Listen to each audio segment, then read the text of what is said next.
The minister delegate at the presidency in charge of defense has assured wounded soldiers from the crisis in the northwest and southwest regions that the state of Cameroon will continue to cater for their needs. Joseph Beti Asomo was speaking today at the hospital of the 2nd Joint Military Region here in the economic capital, Douala.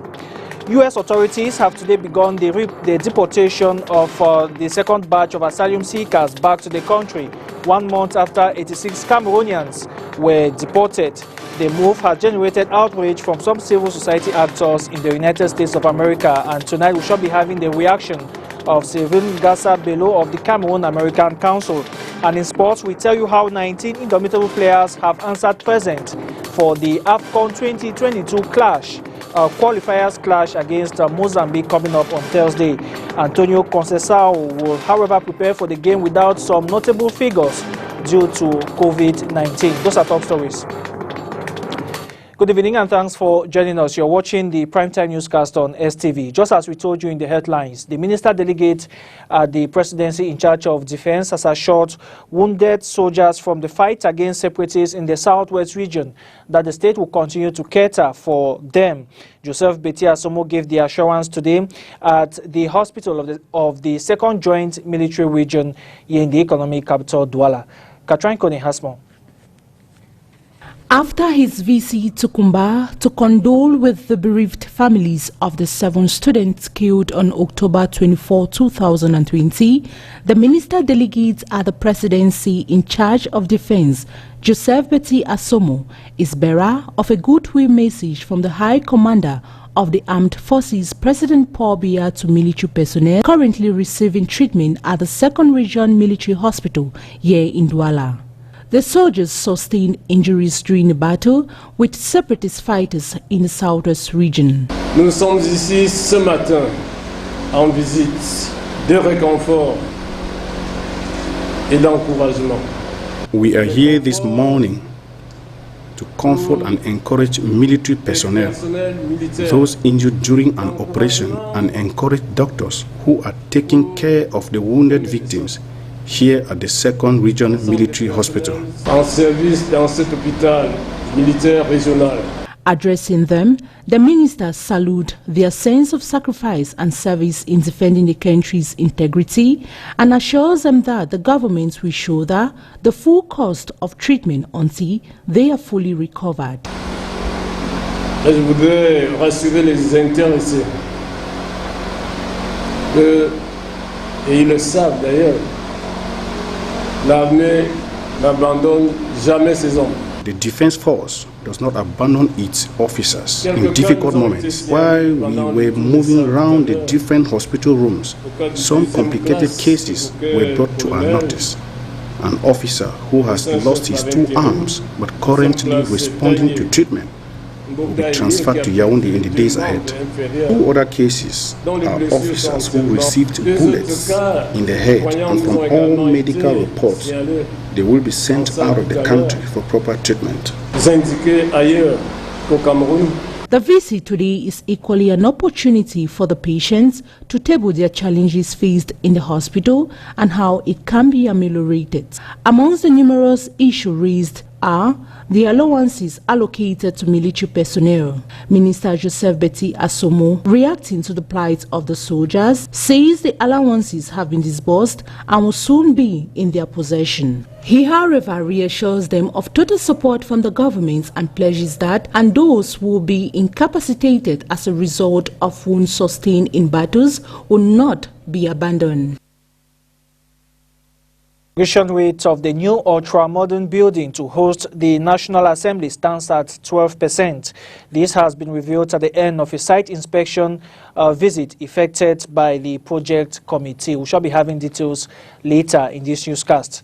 The state of Cameroon has released 50 billion francs CFA to pay part of the country's domestic debts in the year 2020. The aim is to reduce the cash flow of service providers and suppliers of the state whose activities have been adversely affected by the coronavirus. Christel Asexuela reports. Some economic operators providing services to the state and other public entities started receiving invoices and settlements for the 2020 budget year yesterday, November 9, 2020.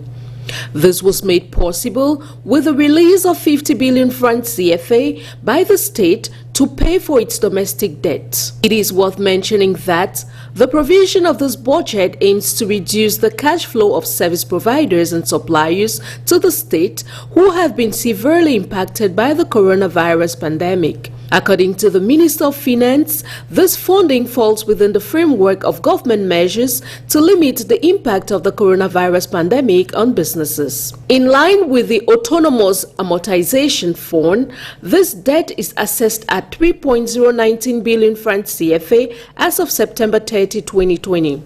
As reported in the Economic and Finance Journal Eco Matin of today, November 10, this 50 billion francs CFA is intended for about 5,000 economic operators. An envelope that is in addition to the 900 billion francs CFA already made available for the payment of the state service providers and suppliers since the beginning of the year. The present payment comes as a breath of fresh air to these economic operators whose activities have been greatly hindered by the COVID-19 health crisis. In some parts of the economic capital, Douala is becoming a nightmare for commuters. A big example is the road around the Kamsik neighborhood here in Douala, which has made driving very tough for road users. Accusing fingers have been blamed on the poor quality of work done as well as the slow response of city council authorities. Katrin Kone has more. The nature of roads in Cameroon's economic capital, Douala, is a call for concern to authorities in charge. The roads easily get degraded few months or years after construction. A case in point is this stretch of road at the level of the bridge near Sikakaho. A gully has already developed, forcing vehicles and bike riders to either use the other side of the road or slow down to meander through the deep pothole. According to this commuter, if one is in a rush, you can't meet up with your program because the road gets sometimes saturated with vehicles, thus causing a delay. He added that the road has been in this deplorable state for several months without authorities doing anything to rehabilitate it. To him, the acute problem of road could be attributed to the poor quality work executed by contractors. The rapid degradation of roads in the city of Douala causes one to question why such an alarming rate. Is it due to the quality of work or due to the nature of the soil? However, one could conclude the nature of the road in Douala is also partially responsible, as it is sandy and easily sinks around marshy areas, urging contractors to opt for pavements in such places which have proved to resist better over time. Whatever be the reason, effort should be made to construct long-lasting roads in the country's economic capital. The decision by the mayor of the Douala 5 council to evacuate those living on drainage parts in the municipality have so far fallen on deaf ears. 3 months after the order, the population of Makepe Misoke have remained indifferent to the ultimatum. Our reporter Lazonet only visited the dangerous site and our report.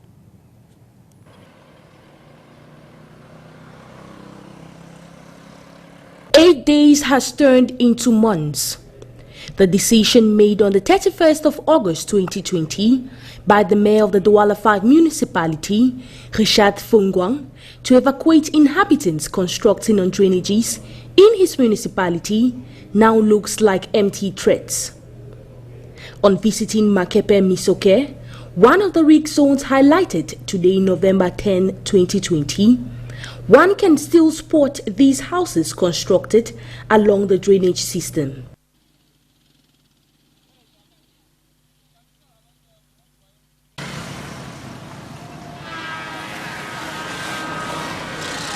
Grass, dirt has clouded the area affecting the free flow of water. This decision of the mayor has been taken in order to prevent the constant flooding which had been recurrent in this area.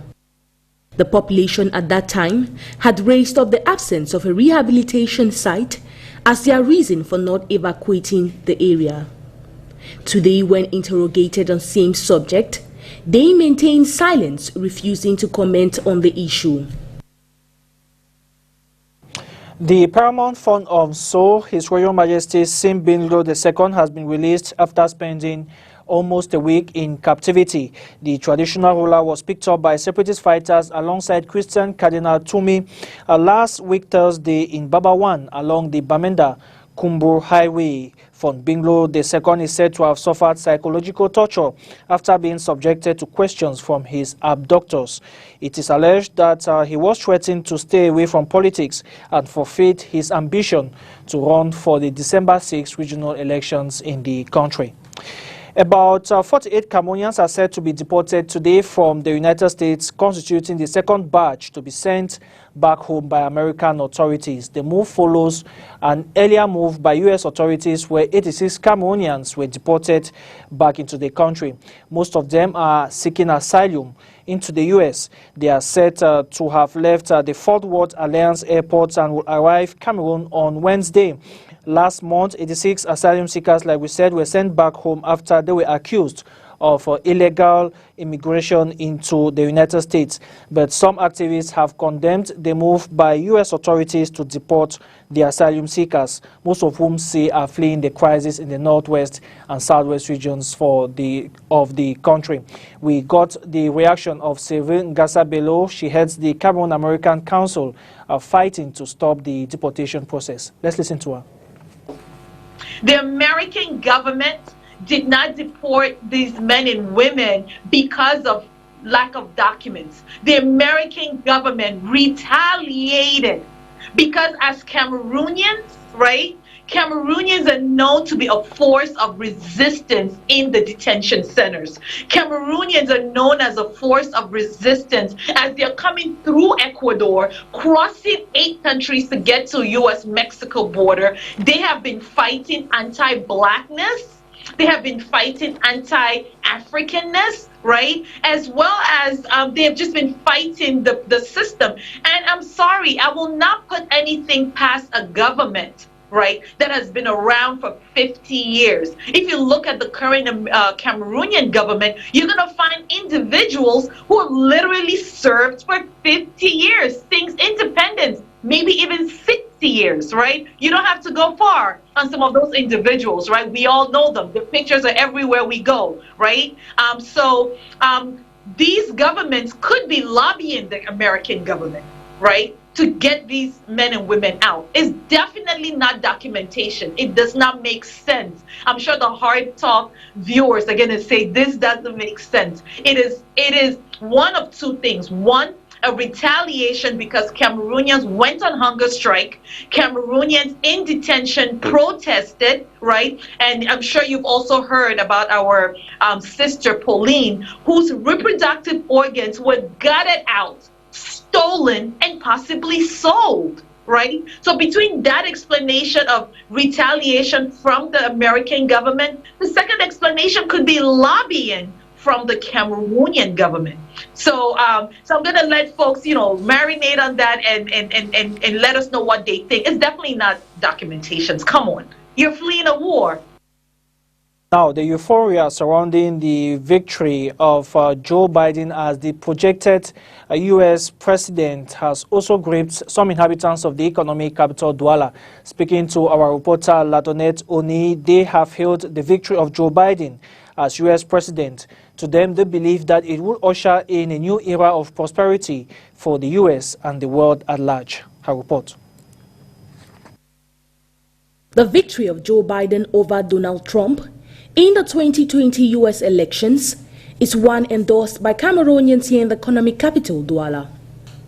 Inhabitants describe this as a victory well-deserved. He deserves it. After elections, His campaign promises still remains the same. He will do it. He will accomplish it. C'est l'homme du terrain. Je pense que surtout c'est pour les Américains. C'est pour ça que It's a good choice for America. He's the man of the moment. Ouais. C'est l'homme de la situation. C'est l'homme de la situation, tout à fait. It's a good choice because there was need to drive away the current president who is very arrogant and insulting, especially towards Africa. Très bien passé, il a bien battu la campagne et He campaigned well, and I think with his appointment in the White House, he will change things, contrary to when he worked under Obama. Changer les choses par rapport au temps où il travaillait avec Obama. These inhabitants believe Joe Biden will help ensure peace in America as well as boost its economy. La personne bien choisie par les Américains parce que ces derniers temps on m'a dit he is the right person for America. I was told there was instability in America. There was no collaboration with France. So now France is happy as well as England because the president has been removed. Tellement contents les Anglais, tellement contents. Parce qu'on a fait partie l'ancien président. C'est l'homme du terrain. Il mérite. Il est l'homme du terrain. He deserves it. He will do his work. For America, he said he will create a united America. Gérer un Amérique unique. Joe Biden is the 46th president and the 15th Democratic candidate to rule the United States of America. Out of the country, world leaders have been giving their reactions to the victory of Joe Biden in the U.S. presidential election. But some U.S. rivals, including China and Russia, are awaiting the outcome of legal challenges to the results. We have more with the VOA. In Europe, perhaps the biggest celebrations were held in Ballina, Ireland, despite the coronavirus lockdown, the home of President-elect Joe Biden's great-great-great-grandfather. It just hit us out of the blue, so it was exciting, but we're absolutely thrilled and just can't really put it into words, really. Biden has often spoken of his pride in his Irish roots.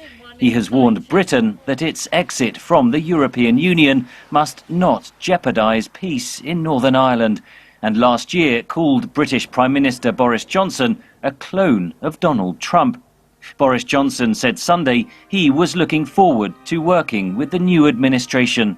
I think there is far more that unites the government of this country and government in Washington any time, any stage than divides us. Let's talk sports football. 19 players have arrived at the Douala camp ahead of the Indomitable Lions clash with Mozambique on Thursday, counting for the AFCON 2022 qualifiers. However, some key members of Antonio Conceição's side are set to miss the clash due to COVID-19. An update of the camp with Lajonet Oni.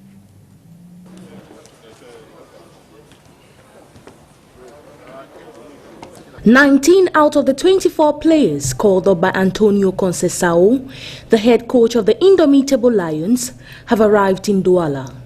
Abubakar Vincent, Zambo Anguissa, Fabrice Ondoa, Stéphane Baokeng, coupled with a host of others, make up those in camp.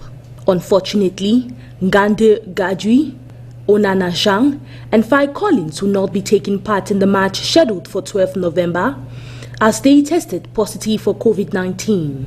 The captain, Eric Maxime Choupo-Moting, is on standby as they await his medical report. These players arrived on Monday, November 9, and today, Tuesday, November 10, and have begun training at the Bepanda Omnisport Stadium. In order to ensure the health and safety of the players ahead of the encounter with Mozambique, a COVID-19 testing will be organized 24 hours before the two matches. The match will be played behind closed doors with no fans or supporters in attendance at the Reunification Stadium.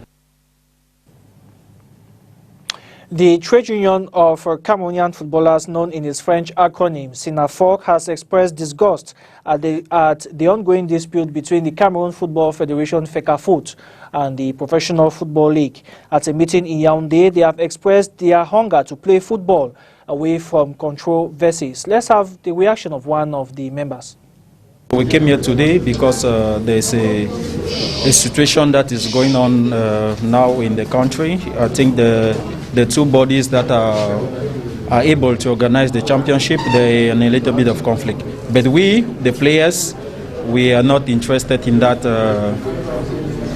conflict because we are actors of football and we are not executive. Our aim is to play football. That's all what we want. So we are very happy our syndicate was able to call us here today. So we deliberated on every other issue. So we have come up with the point that our aim here today is for those who are fighting to be able to regulate what they have in common with them, and they should allow us to play our football in better condition. Because all we want is to be able to play football, but play football in a very good condition that we also can gain from what we are doing. And that does it for the primetime newscast on STV. Thank you very much for watching. More news comes up at 8 p.m. in the French language with me, Nsoesie. From us in Douala, have a good night. Bye-bye.